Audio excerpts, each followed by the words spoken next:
There are two schools of thoughts in YouTube, the one of the Vlogbrothers and the one of CGP Grey. Before we begin, neither the Vlogbrothers nor CGP Grey have published philosophy books, but they do have very structured ways of thinking that can be seen in their works. What I'm presenting here is just what I have interpreted from their videos, books, and podcasts. And being an interpretation, it might be wrong, and it might be different to what you have interpreted. So if you think I'm wrong, or you have interpreted something different, please let me know. But before you do that, please imagine me complexly and don't forget to be awesome. In this video, we'll start with the Vlogbrothers. Their philosophy can be summarized into a single phrase, and it is not "don't forget to be awesome." It is actually "we have to imagine others complexly." It's not so catchy, I know. Imagining other people complexly is the answer to the question, how can I decrease Worldsuck? Worldsuck being anything and everything that makes the lives of people in this world less pleasant. This would mean that the Vlogbrothers philosophy falls under the utilitarian umbrella, more specifically negative utilitarism, because it doesn't aim to increase happiness but to decrease suffering. They might sound similar, but utilitarian criteria don't care who is happier, just as long as the total happiness is more than the total suffering. Negative utilitarianism, in the other hand, has a limit to how much suffering they can decrease by the individual, so they try to make each person suffer as least as possible, making the world suck less for everyone. Let's go through the reasoning. How can I decrease suffering? And the answer is, I can't, because the individual is powerless, which is an important part of this philosophy. They see the world as something so big and so complex that no one can change it alone. We might see historical figures as the people who actually managed to change the world.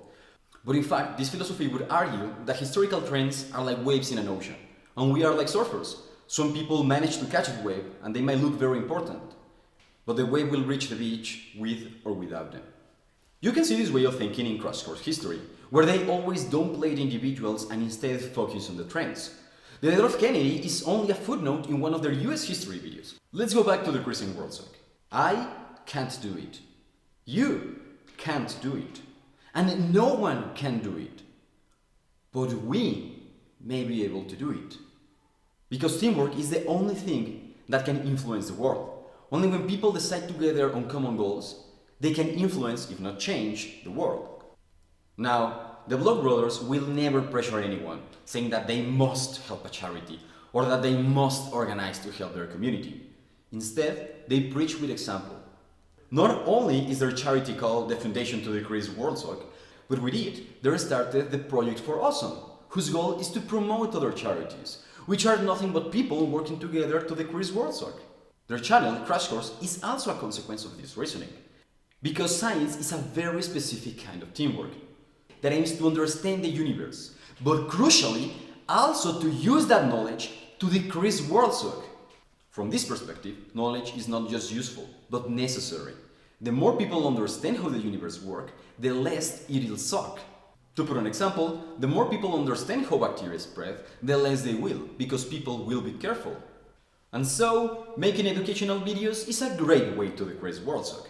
But it is ultimately a teamwork, and that's why they never forget to give attention to all these nice people who help them make their videos.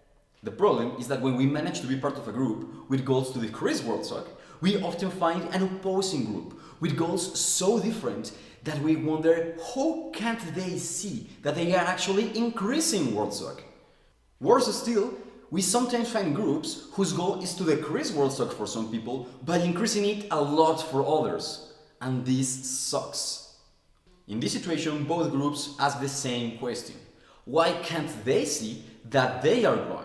And the answer seems obvious, because they can't see it. They are either too stubborn or too ignorant, or they are just plain stupid. And we never again wonder why we are enemies, instead losing time and energy fighting or undoing each other's work. In fact, the answer is not simple, nor obvious. And this is another important part of this philosophy, that no conflict, and in fact no problem, can be solved easily, because no conflict arises easily in the first place. Everyone has complex and deep reasons to believe what they believe. Everyone does what they think is right. Everyone is the hero of their own story. So, what are those stories? This is why we must imagine other people complexly. We must understand that other people have reasons as deep as ours to believe what they believe, perhaps reasons as valid as our reasons. This is probably the topic that the Vlogbrothers have covered in a more philosophical way, with many videos and all of John's books covering it to some extent. The idea is that we might have followed the old saying, know yourself, and that we might understand just how complex we are. For example, that I might understand how all of my actions are motivated by a web of interests, habits, and desires. In short, that I might understand how I am a person, but that I don't usually understand that of others. When I pass people in the street, I don't see their rich lives. I don't see their struggles. I don't see their ambitions. I don't see what worries them. Instead, I see them as merely poor, or merely sick, or merely them to some us that includes me. Thus, imagining people complexly will help us have a greater empathy and a greater compassion for our fellow humans, as well as motivating us to decrease worldsuck and making us willing to work together to accomplish that. In that sense, imagining people complexly might have arise from our idealistic desire to decrease worldsuck, to decrease suffering. But now somehow persists it. What was once just an idealistic goal now reveals itself as a deeply necessary one. For now the suffering of others is as unacceptable as my own suffering. Let's have an example.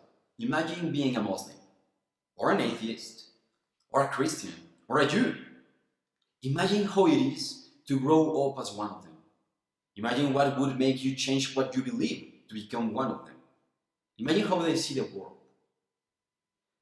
Try to find yourself in them. If this is hard, perhaps you need to understand more about how other people are like. But don't worry, that's what literature is for. And I think that's what John tries to do with some of his books. For example, he tries to make us imagine how it is to be ill, both in your body and in your mind.